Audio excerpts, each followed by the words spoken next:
Jenna, and in today's book review, we've got another good book. It is by a similar author that we've done, and you're all probably wondering why I'm wearing glasses, and my hair is usually slicked back, but now it just has water in it. I just had a fighting class that I got done doing, and it is 10:22 at night, and I had a very busy day, and I really had to fit this in here for today. So, I know I've been trying to make these short and sweet, but they've been 20 minutes long, so this one will be a little less detailed, but this book is by a very good Christian author named Zig Ziglar, if you've ever heard of him. And he writes books about goals and winning. There are some money books here and there, but goals, winning, money, and how to live your life through Christ. And things that he talks about is your mindset of how you want to win and pursue your goals, because a lot of people don't think about it. Mindset is everything.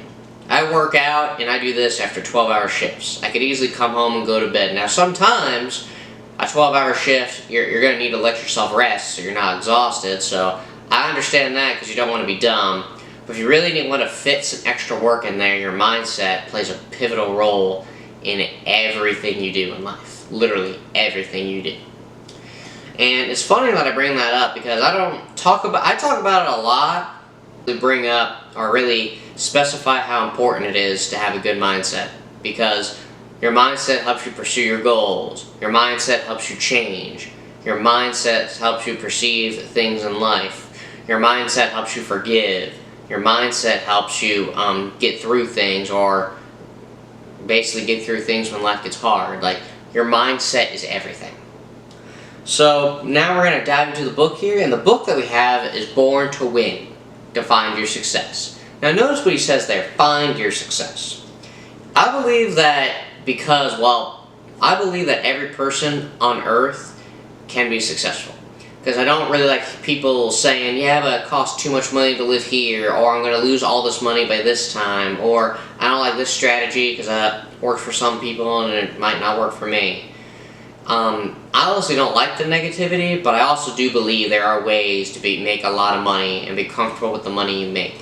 There are also ways to be successful in different areas in life. You could be a successful actor, a successful music artist. Now, no one said it was easy. No one's going to say it's easy.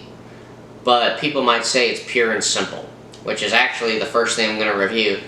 But what I'm basically trying to say is you can be successful in life. You just have to go through the pain, the hard work, and the setbacks to get there.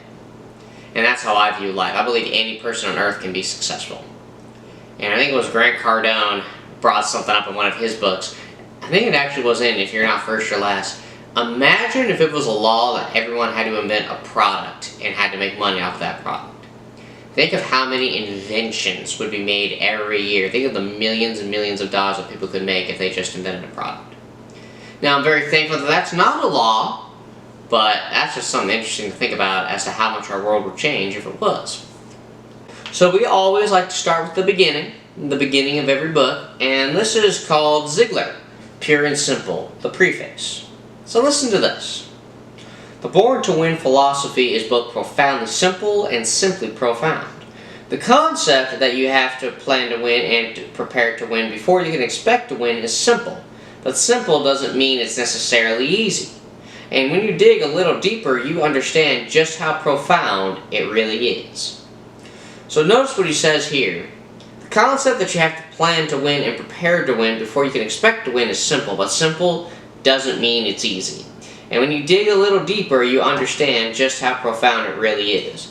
So like in my last video, or one of my videos, I was talking about having a deeper knowledge. There's surface knowledge and there's deeper knowledge. So like for example, being successful. Work hard, point out your mistakes, and learn. Plain and simple, but you gotta think, but the deeper part of it is how do you learn? How do you fix your mistakes? What does a hard work mean? Hard work is a whole another level of hard work. Because actually I think it was Mark Cuban said when he makes his deals on Shark Tank, he says the biggest problem he has is people not wanting to work. But you also gotta think, you have to work 100 hours a week to run a huge business like that. And I think it was Alex Hormozi said, technically, when I started Gym Launch, when I read in his book, he was working 100 hours a week, making minimum wage, and the money he was making was all going to his place of living. And he was sleeping on a mat in the gym that he owned.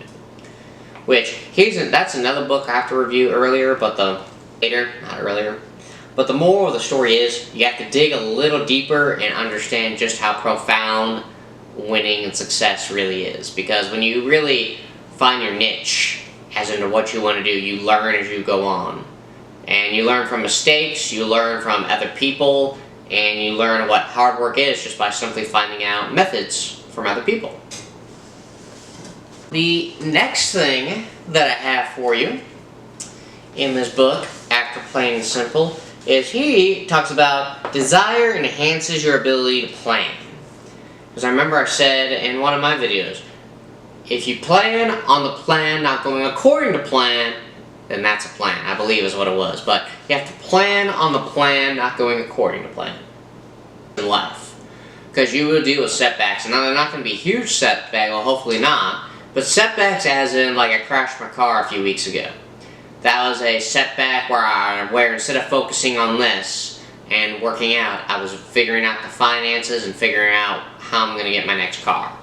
Now it all worked out, but setbacks like that, or let's say you're driving to an acting audition one day and your road that you take to get there is closed off. And you gotta take another road that adds more time, then you gotta change your whole schedule. And then let's say you get to that audition, and they want you to get there earlier, and just sometimes life is one thing after another. But now listen to this. Listen to this. When you spend the time necessary to plan your future, you are actually engaged in a process that is outlining the things you need to do to fulfill your vision in life. Fear is the fatal killer of desire. So notice what he says here, when you spend the time necessary to plan your future, you are actually engaged in a process that is outlining the things you need to do to fulfill your vision in life. So to fulfill your vision in life, you have to plan for the future. Now we can't predict the future, but we have to have a plan as to how things are going to try and work out when you're planning the future. And that's what desire is. If you desire it enough, you will plan. You will plan if this goes wrong. You will plan if this gets thrown in your way. You will plan if you run out of time. You'll plan if you don't have time on a certain day. Plan when it comes to having a goal. Desire it and you are excited about it. You look forward to planning and preparing because you get to do it. The key words here are get to do. If you have the kind of desire I've shared with you in this chapter, planning becomes something you get to do, rather than something you have to do. And we all know that we do a much better job with a get-to attitude. So that's the other thing. If you get to do it, and you have the money to do it, and you have the gas to do it, then you should be blessed just right then and there to be able to get to do it. Because there are some people out there who don't get a chance to act. Some people don't get a chance to start a YouTube channel. Some people who don't get a chance to live their dreams due to money or due to their surroundings or due to mindset. Now you might think, well, mindset's their fault. It is, but surrounding yourself with people and actually even watching YouTube videos about mentality helps tremendously, which I actually recommend that for the audience. If you want to change your mindset, not only read these books, but watch YouTube videos on how to change your mentality. But the get to do mindset, and the key words are get to do. You should be thankful and grateful that you get to get up every morning and go to a job. You should be grateful and thankful that there are opportunities everywhere. Everywhere. There are failures and there are setbacks, but those failures, there's always going to be opportunities. Always. Which is why I do believe for those of you like myself who are in the employment world have to have a good record of being employed. Now nowadays everybody needs people and everybody can give you a job, but eventually if you keep getting fired or you keep leaving jobs, you're going to end up getting to a point where people aren't going to hire you for that reason. It's not about the world of employment. You get to do certain things with your life because God put you on this earth and died on the cross for our sins so you can live this life and have opportunities everywhere. So that is just something to think about. And now we're going to move on to the third and final thing here. And the final thing that I have in Zig Ziglar's Born to Win is this. So this one's a bit of a paragraph, but it's about finding your why. Now, I'm learning how to fight. I'm a competitive powerlifter. I work 12-hour shifts. I make YouTube videos, and I study how to build muscle. and hypertrophy and nutrition and do all that. Now you might think, well, why do you do that? Well, because as part of my goals or my long-term goals in life, I want a learner's mentality. And I actually said in my last video, I'm afraid to lose the motivation to do that. Because like if 10 years go by, and I really hope I'm not in the same place, but if 10 years go by, and I'm still doing this stuff, and I just realize it hasn't gotten me anywhere, and I haven't used any of my knowledge, I might stop. Now, I understand having it, but you have to do something with your knowledge in the future, and what I would do with the fitness knowledge, and even the book knowledge, is I would just tell people about it. Like, we talk about it and spread my knowledge that way. Because I have people ask me a lot of the time, what my workout routine is, how I have a heavy bench press, how I'm strong. But the moral of the story is, why do I do that? Is because I want to have a learner's mentality. I don't want to be stupid. I want to be able to help people make a career someday of teaching people how to do things, but mainly teaching people how to learn. Because personally, I believe there should be a college class of just simply how to learn. Because honestly, I don't think it's the subjects in college and in school. I just think people learn in different ways, and you need to learn, teachers need to learn how other students learn. And that's just my opinion. So something you should add into your schedule is teaching yourself how to learn, how to absorb knowledge, and how to retain it. But now, finding your why. Listen to what he says about finding your why. Do you see how understanding value, actually hold on a second now, hold on. Here we go. Persist without exception. Think about that. You need to persist without exception, as you need to keep going and get everything done. I mean, I say no matter what cost, but without exception of like if you have a week to get something done and you don't get it done, you continue to do it, and there should be no exceptions and no excuses. But persist without exception. Value and purpose are about understanding the specific benefits you will help people receive. If they receive what you have for them. Do you see how understanding value and purpose can make the difference in how we approach our lives and our work? It's absolutely critical to reaching your full potential and avoiding being cooked in the squat. That's just the name of the chapter. Understanding the value and purpose of something requires that you pursue the why questions related to your vision. Of your goals. Mini visions. Goals are little mini visions that, when assembled as a total program within your wheel of life, will turn your vision into a reality. But you also need to ask another set of why questions about your overall vision as well. When you have stated your vision in clear terms, I suggest that you ask yourself the following big questions so that the value and purpose of your vision will be clearly understood. Here it is. Why did you create your vision? Think about it. Why did you create your vision? What was your motivating force for creating your vision in the first place? Is it something you really want, or is it something you think you should want? Is your motivation characterized by what you can get versus what you can get?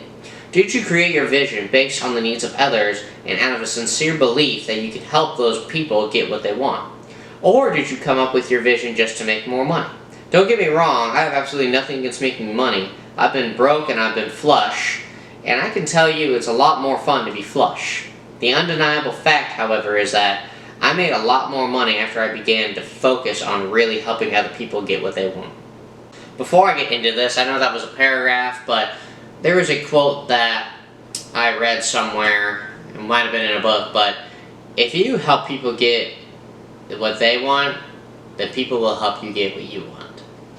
And honestly, I know there are buttholes out there, but in reality, if you help a lot of people, they're going to eventually be like, I have to do something for you. Now, you should, as part of being having good character, you should just do it and not for anything in return, but the Lord will bless you if you continue to help people. He will.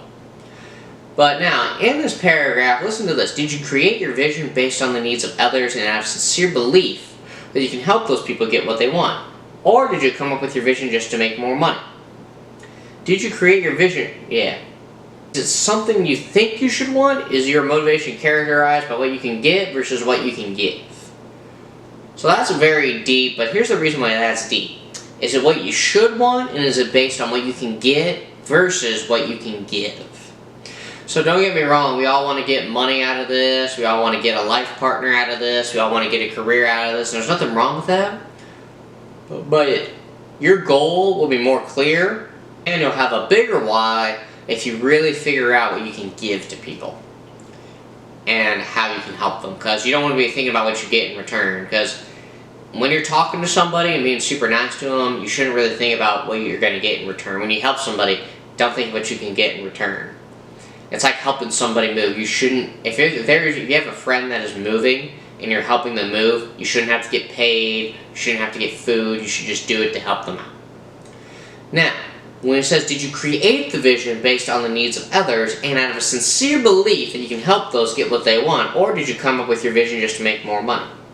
So when it comes to visions, you remember 5 years ago when I worked at another factory reading 10 pages a night, and I remember reviewing how to make YouTube videos and how to edit and like software stuff and stuff like that. Now, obviously I stopped, but something I couldn't figure out was my why, and I was just like, I want to learn something. And then I remember learning about cryptocurrency. I remember watching videos and taking notes of a cryptocurrency over YouTube videos. I remember getting up really early in the morning before I worked at the, well, this is after the factory. When I worked at Cracker Barrel before my shift at 11 o'clock in the afternoon, I'd get up super early and watch like 2 hours worth of crypto videos and YouTube videos and take notes over them. And to this day I have those notes, but I didn't really have a vision. I didn't have a why I was doing that. I just wanted to learn something, but the knowledge I was learning, I was never going to use. Well, now I'm using it now for the YouTube thing, but the crypto knowledge, actually, you know what, I did use it. I did invest in crypto a little bit, but then I stopped because I lost all my money. But the point is, you got to find out why you created your vision, why you have your vision, what you want to do with your vision. Do you want to make more money? Do you want to help people? Now, don't get in that get in return mindset, but the vision you created for yourself is for you. But why did you create it? Arnold Schwarzenegger did it because he wanted to be a bodybuilding champion, he wanted to be in the showbiz, and he wanted to do it because he always wanted to be in the showbiz, and part of the reason he became a bodybuilder was because his parents and his brother looked down on him as a child, but his vision was to be a bodybuilding champion and to be a famous actor. And why did he create that vision for himself? I probably said something earlier, but I don't know why he created that for himself. I really don't. But the moral of the story is he did everything he could and did what he could do to pursue that vision. I don't know why he created it, but I'm pretty sure he created it because it was something he really wanted to do with his life. Work your butt off. There is no magic pill. To do everything here, to make these, and to review the life stuff after, takes a lot of thinking, a lot of reviewing, and a lot of so people figuring out how to say it so people understand it. But that is Born to Win, and the takeaway for this video is, why did you create the vision you have for yourself today? And also feel free to leave in the comments why Arnold created his vision for bodybuilding and acting. But when it comes to creating your vision, create something to help people and create something for you, something that you want to do. Not because other people want to do it, not because you think you should do it, because you want to do it. But then, just ask yourself, why did you create the vision you have for yourself today? And honestly, value and purpose. Figure out the why questions related to your vision. Figure out your value and purpose. Find your why as to why you're doing your vision, I guess is the other takeaway. Create your vision, find out why you're creating your vision, and find out why it has value and purpose for you. Just think about that. So this is Born to Win. I know I kind of babbled on there for a bit, but this is Born to Win, to Find Your Success. It's by Zig Ziglar and Tom Ziglar. They're both very good authors. I want to thank you all for watching, and you all have a wonderful day. And I don't know when I'll post this, but 2 days from now is Thanksgiving. I hope you have a happy Thanksgiving, and I hope you stay safe. Thank you.